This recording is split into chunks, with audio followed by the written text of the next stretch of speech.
네, 여러분 안녕하세요. 네, 이화그룹과 코아스에 대해서 말씀을 드리겠습니다.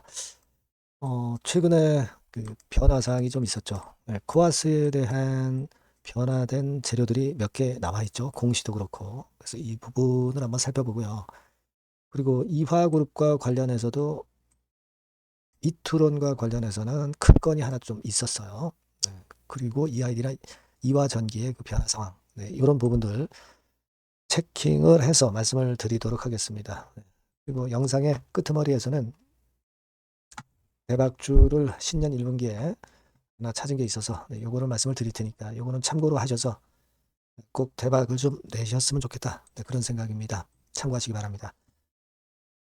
여러분들의 그 구독, 좋아요, 알림 설정 감사드리고 있고요. 네, 그리고 사실 그 지금 장외에서 거래가 잘 이루어지고 있지 않은 이화그룹입니다. 하지만 변동성은 항상 나타날 수 있기 때문에 끝까지 제가 추적을 해서 이 건과 관련한 정보는 무료 텔레그램방을 통해서 타임 나오는 즉시 말씀을 드리도록 하겠습니다. 히든 스토리도 말씀을 드릴 거니까 무료 텔레그램방에 들어오셔서 참고로 하셨으면 좋겠어요. 이 아이디 입장, 이화전기 입장, 코아스 입장 이렇게 문자를 주시면 제가 텔방에 초대되겠습니다. 꼭 문자를 주셔서 좀 참고가 좀 되셨으면 좋겠다는 생각입니다. 자, 여러분 지금 그간의 그 여러 가지 그 변화 사항이 좀 있었는데 일단 제가 말씀을 드리고 싶은 부분은요. 자, 이트론 있죠, 이트론. 네, 이트론 같은 경우는 중요 공시가 좀 있었죠, 여러분. 이트론이 중요 공시가 있었어요. 그래서 그 공시 내용을 좀 살펴보면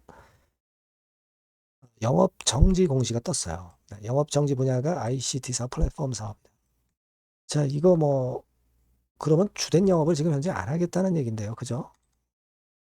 개별 재무제표상의 2024년도 매출이 162억입니다, 여러분. 그거로 확인드리면 자, 여기 있죠? 요걸 한번 보시면 나와 있습니다. 이게 이제 2024년도 매출액이에요. 162억이었죠. 개별 재무제표상의 매출이 162억인데 그 중에 150 몇 억을 영업을 정지한다는 얘기예요. 그러면 자, 지금 무슨 얘기냐? 이트론이 이제 주된 사업을 안 하겠다는 겁니다. 그죠? 네, 주된 사업을 안 하는 걸로 봐야 되겠고 어, 여러분들이 잘 아시다시피 이화전기 지분을 코아스로부터 인수를 이트론이 했잖아요. 그러니까 이런 어떤 지분을 갖고 있으면서 이런 거 팔아먹어가지고 나중에 돈을 만들겠다. 이런 의도로 생각할 수 있겠고. 그리고 다른 쪽에 어떤 신사업으로 진출을 하는 게 아니냐. 네, 이런 생각도 하게 되는 그런 모습입니다. 그렇게 생각할 수도 있겠죠. 아직까지는 뭐 어떤 저희를 갖고 하는지는 모르겠습니다만은 굉장히 중요한 공시가 되죠. 자, 이 매출액 대비해서 98%니까 기존의 사업은 안 하겠다는 건데 그렇게 될 경우는 이게 원래는 이제 상장이 돼 있다면 주된 영업의 정지 그래가지고 그 건에 따른 확실한 공시를 해야 되고 이제 그렇습니다만 지금 비상장 상태이기 때문에 뭐 그 이후에 후속적인 공시가 안 나오고 있는 것 같아요. 하지만 여하튼 다른 쪽의 신사업이라든가 또는 어떤 기업을 뭐 매각한다든가 또는 새로운 주인이 들어온다든가 뭐 여러 가지 케이스가 있을 수 있겠죠. 그래서 이 부분에 대한 것은 추적을 해서 제가 나중에 또 말씀을 드리도록 하겠습니다. 이트로는 그 말씀을 좀 드리고 싶고 이화전기 지분 7,449만 주 인수를 한 건. 그 건은 이미 아실 겁니다. 뭐 코아스로부터 인수를 한 거니까 그 건은 제가 일전에도 말씀을 드렸었고 그 건에 대한 공시가 좀 나와 있는 그런 정도의 모습의 상황입니다. 네. 자, 그리고 이트로는 그렇고요. 그리고 이화그룹이 지분을 갖고 있는 뭐 에드바이오텍이라든가 롤링스톤이라든가 이런 기업들의 주가를 지금 보면은 에드바이오텍 계속 좀 하락하면서 주가가 안 좋죠. 네. 롤링스톤 같은 경우는 지금 현재 이런 모습으로 최근에 아직 그 흐름이 좀 좋지 않습니다. 요 롤링스톤이나 에드바이오텍은 전부 시가총액이 한 300억 정도 돼요. 그러니까 올해에는 150억 미만, 시총이 150억 미만이면 퇴출이죠. 그죠? 근데 지금 300억이기 때문에 일단 올해는 넘길 수 있습니다만 앞으로 상황을 잘 지켜봐야 될 것 같습니다. 그리고 해성옵틱스도 이화그룹이 이제 갖고 있잖아요.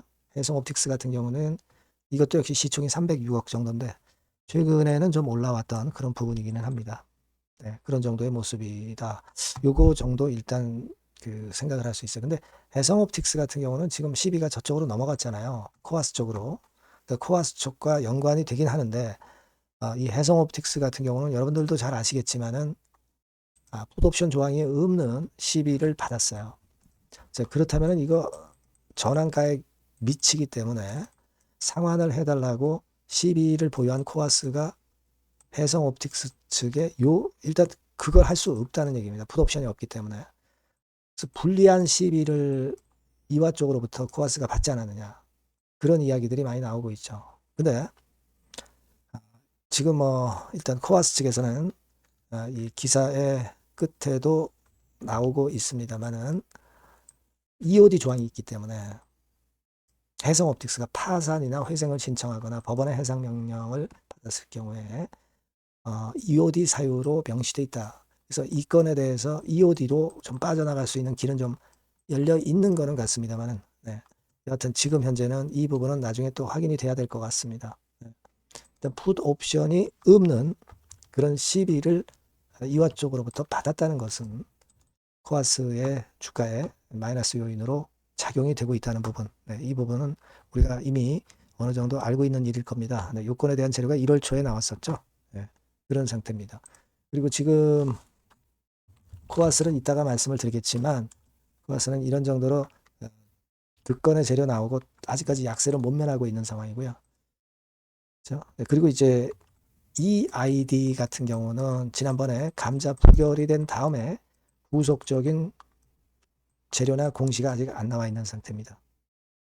이화전기 같은 경우도 최근에 재료가 나와 있는 건 없어요. 이트론에다가 그건 이제 코아스 측하고의 문제니까 생각할 필요는 없겠고 이화전기도 여하튼 변동성 있는 공시가 아직 나와 있는 건 없어요. 네, 그런 상황입니다.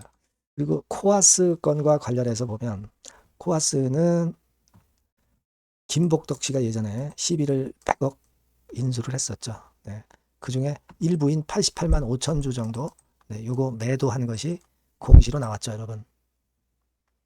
공시로 그게 나와 있습니다. 예를 들어서 그거를 보여드리면 요거죠. 네, 코아스 같은 경우 김복덕 씨. 근데 뭐 손해보고 팔아야지 어쩝니까? 그죠? 네, 김복덕 씨 같은 경우도 이 88만 5천 주 일부를 좀 팔았고요. 그리고 임재철 씨도 시비를 보유하고 있었는데 69만 8천 주 정도 팔았다는 거. 요 정도 건에 대한 공시가 나왔고요. 그래서 지금 현재 코아스 같은 경우는 흐름 자체가 굉장히 어렵습니다. 여러 가지로. 지금 현재는 우리가 코아스 같은 경우 끈한 뭔가가 있지 않으면 좀 주가 흐름이 어려워지고 있는 그런 상황입니다. 요건에 대한 부분도 변화 사항이 있으면 말씀을 드릴게요. 나중에 말씀을 또 드리도록 하겠습니다. 여하튼 지금 현재는 이트론이 어떤 식으로 전개가 될지 주목이 되는 부분이 우리가 체크할 요소고요. EID 같은 경우는 감자가 부결이 된 다음에 어떤 상황으로 전개가 되는지를 우리가 좀 지켜봐야 될 것 같습니다. 네. 요건에 대한 소식들은 제가 정보가 들어오는 대로 바로바로 말씀을 드리도록 할 거고요. 뭐 일전에도 말씀을 드렸지만은 일단 이 전번으로 EID 입장, EID, 뭐 이화전기 이트론 이렇게 꼭 문자를 주시고요. 무료 텔레그램 방에 들어오실 분들은 EID 입장, 이화전기 입장, 이트론 입장, 코아스 입장 이렇게 문자를 주시면 텔방에 초대드려서 제가 끝까지 여러분과 함께 할 겁니다. 어떤 좋은 소식은 전하지 못해서 송구스럽습니다만은 이화그룹이나 코아스와 관련해서 중요한 상황이 발생할 때는 꼭 여러분들께 재료와 정보가 사인을 드릴 거예요. 꼭 문자를 주시기 바랍니다. 그렇게 말씀드릴게요. 그리고 제가 서두에 말씀드렸지만 이 대박주를 한번 꼭 하시라는 말씀 드렸죠. 네, 이거 말씀을 드릴 거니까 여기서 한번 손실을 만회보시는 그런 기회를 잡아보셨으면 좋겠어요. 지금 말씀드릴게요. 네, 대박주입니다. 자, 여러분, 신년도 1분기 겨냥을 한 초대박주를 하나 제가 말씀을 드릴 겁니다. 여러분, 제가 볼 때는 이런 생각을 해요. 자, 혁신이 없는 기업은 도태된다. 혁신이 있는 기업은 주가를 차별적으로 시장하고 상관없이 엄청 랠리를 하는 경향이 있다. 자, 이거 여러분 동의하시잖아요. 그죠? 자, 이 혁신과 관련된 대박주를 하나 말씀을 드릴 겁니다. 섹터는 IT 섹터고요. 반도체 섹터 쪽이라고 볼 수 있어요. 가격대는 2만 원에서 5만 원 정도 사이. 시총은 여러분 2천억에서 한 5천억 정도 시총. 적정하죠. 네, 투자 기간은 짧으면 1개월, 늦어도 3개월. 네, 그렇게 보시면 되고요. 차트를 먼저 여러분 한번 보시면, 자, 주봉 같은 경우는 최근 1년 내 시친 고가를 지난 12월 달에 경신을 하고요. 네, 이제 신년도 1월 달부터 시세 랠리가 시작될 가능성이 굉장히 높습니다. 주봉상으로 지금 현재 이런 신고가를 냈다는데 여러분 꼭 주목하실 필요가 있어요. 자, 월봉 같은 경우도 여러분 보시면은요. 자, 이게 월봉입니다만은 12월에 이미 고개를 들었고 이제는 1월부터는 위쪽으로 이제 지켜 올라가는 그런 흐름이 나타날 가능성이 상당히 높은 종목. 그죠? 탄력 붙기 시작한 그런 바로 종목이다. 이렇게 보시면 돼요. 시총이 아주 크지는 않습니다. 아주 작지는 않지만 하기 때문에 적절한 시총이기 때문에 중량감 있는 듯 싶지만 좀 가벼운 강점, 두 개 양수 겹장이라고 볼 수 있어요. 예. 자, 이런 종목이라는 거 여러분 생각하시고요. 수급적으로 보면은 그 개인들은 팔지 않습니까? 그죠? 네. 하지만 외인이나 기관은 벌써 사 들어가기 시작하는 초기예요, 초기. 이미 시간이 많이 지났다면 또 의미가 없어요. 근데 초기란 말이에요. 그러니까 제가 볼 때는 그래서 매력이 있다. 이렇게 말씀을 좀 드릴 수 있고요. 그리고 여기 보시면은 순수한 자본금 대비해서 자본 총계가 무려 10배예요. 그럼 재무적으로는 일단 오케이죠. 기술이 워낙 초격차 기술이지만 아직까지는 실적은 적자입니다. 하지만 벌써 25년부터 더블 정도 매출이 발생하기 시작하면서 매출이 이제 치고 나가기 시작했다는 거죠. 그래서 26년도에도 25년도 매출의 더블 정도가 될 가능성이 상당히 높고요. 선순환 구조가 앞으로는 지속이 될 겁니다. 왜 그런가 하면요. 양산, 최대 양산 시작 타임이 이 섹터와 관련된 양산 타임이 2026년이라는 겁니다. 예. 초거대 시장의 시작 연도로 보는 거예요. 이 회사 제품이 나가기 시작하는 양산의 출발 시점이 바로 2026년이라는데 여러분들 주목하셔야 된다 이거예요. 아시겠습니까? 그래서 그 이야기는요. 여기 포인트에서 여기 나와 있죠. 26년부터 최대 양산 타임이고 초거대 시장의 시작 연도 첫 해다. 아시겠죠? 네, 그래서 목표는 더블 정도, 네, 더블 정도로 보시면 되고요. 포인트는 스마트폰 이후 새로운 변화가 나오고 있어요. IT 기기에서 스마트폰 이후에 새로운 변화의 선두 주자가 바로 이 종목이 될 겁니다. 그리고 가장 중요한 거는요. S그룹의 피인수 가능성이 굉장히 높습니다. 제가 볼 때는. 그만큼 글로벌하게 초격차 기술을 유일무이하게 갖고 있는 것이 바로 이 종목이기 때문에 그렇죠. 그 다음에 나오죠. 세계 유일의 초격차 기술을 보였기 때문에. 이미 해외 경쟁자인 중국의 아성을 이미 격파했어요. 그겁니다, 여러분. 예. 그러니까 이게 뭐 국내에서만 유일무이한 게 아니라 전 세계적으로 글로벌하게 유일무이한 세계 유일의 초격차 기술을 갖고 있기 때문에 이 부분에 주목하는 거고 S그룹의 피인수 가능성, 네, 요거에 주목하는 겁니다. 이미 세계 초거대 기업 A사, G사, M사 어딘지 아시겠죠? 이미 협업 중이에요. 자, 요 종목은 여러분 꼭 놓치지 마시고요. 대박주라고 문자만 주세요. 제가 매수부터 매도까지 끝까지 케어해서 대박 한번 내보도록 하겠습니다. 네, 아시겠죠? 네, 감사합니다.